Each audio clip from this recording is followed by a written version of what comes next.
Hello, good morning. Okay, ako ngayon sa Barangay 167 Reformville. Dito para sa HOA Federation meeting. So we were invited by the HOA Federation ng Barangay 167 together with my boss, si Attorney Fernando Amor na na ano ba yan, tubo pa ako. Together with my boss, si Attorney Fernando Amor ng City Assessor ng Caloocan. So may pa-seminar yata. So marami silang questions regarding properties. So we will be helping them out to resolve or whatever it is, to help them out of whatever concerns they have. So parating na ata ang si Attorney Amor para masimula na rin. Kasi after nito, pupunta pa kami ng sports complex sa may Bagumbong dahil family day ngayon. Ayan, no, kita mo. Family day. Family day ngayon ng mga employees, ng empleyado ng Caloocan City Hall North. So later, update na lang tayo after the seminar. Diretso na kami ng sports complex. See you later.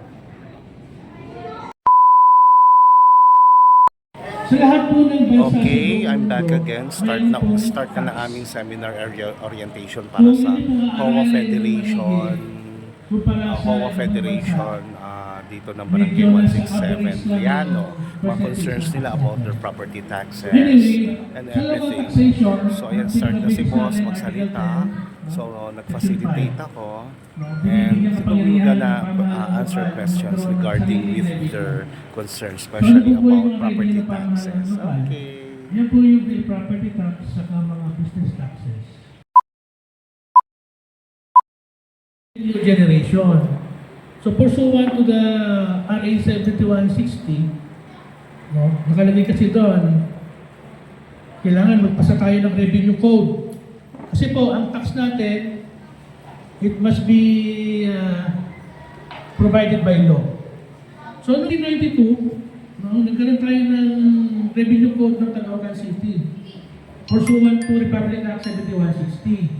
It was approved noong 1993 at nag-take effect naman noong 1994. Tandaan nyo yung petsa.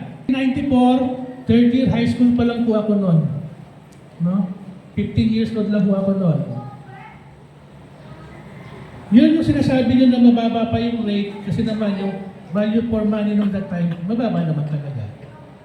Tapos, after 94, noong 2004, nagkaroon tayo na naman ng ordinansa. No? Bago to mag-eleksyon hindi ko na babanggitin kung sino ang mayor, baka magalit. Sabihin, sinisiraan ko siya. No? Bago mag-eleksyon ng 2004, gumawa sila ng bagong ordinansa. Ito yung kontrobersyal na ordinansa kung saan sobrang taas ng 1 milyar sa real property covering residential, commercial, saka industrial. Okay, marami pong salamat sa Barangay 167 HOA Federation dito sa Liano. Yes, marami pong salamat. Okay, thank you so much. Marami po sa atin. Kami po ay naniniwala at nagtitiwala na andyan kayo palagi para sa ating butihing Mayor Along Malapitan. Okay, muli palapakan natin para sa tuloy-tuloy na mga programa at proyekto at serbisyo sa ating lungsod. Palapakan natin Mayor Along Malapitan. Yeah.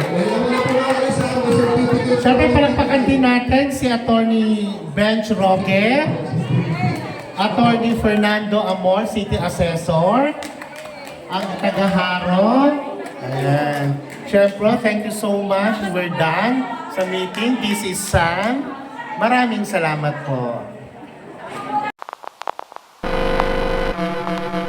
Hello, I'm back. Dito na ako sa sports complex para sa family day. Kaya lang, tingin ko, I believe, tapos na. Nakarating ako rito, tapos na. Tapos na ang family day. Look, tingnan nyo ha. Tapos na ang family day.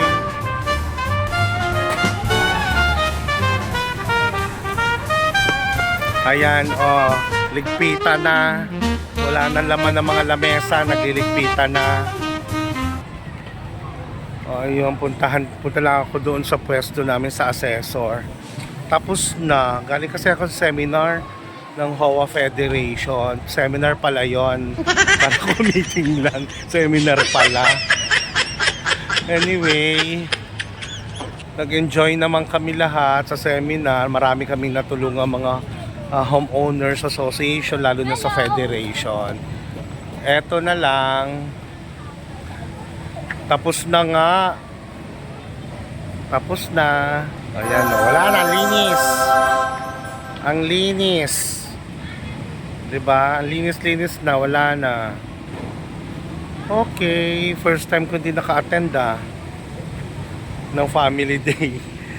Okay, at least importante, hindi man ako naka-attend ng family day, natulungan naman namin ang HOA Federation together with Attorney Fernando Amor, ang City Assessor ng Caloocan, at ang Land Tax Department Chief, Head Department na si Attorney Benj Roque. Nakatulong naman talaga kami sa Homeowners Association Federation.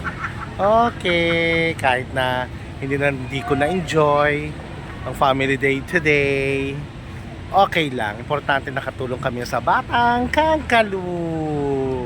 Okay, bye.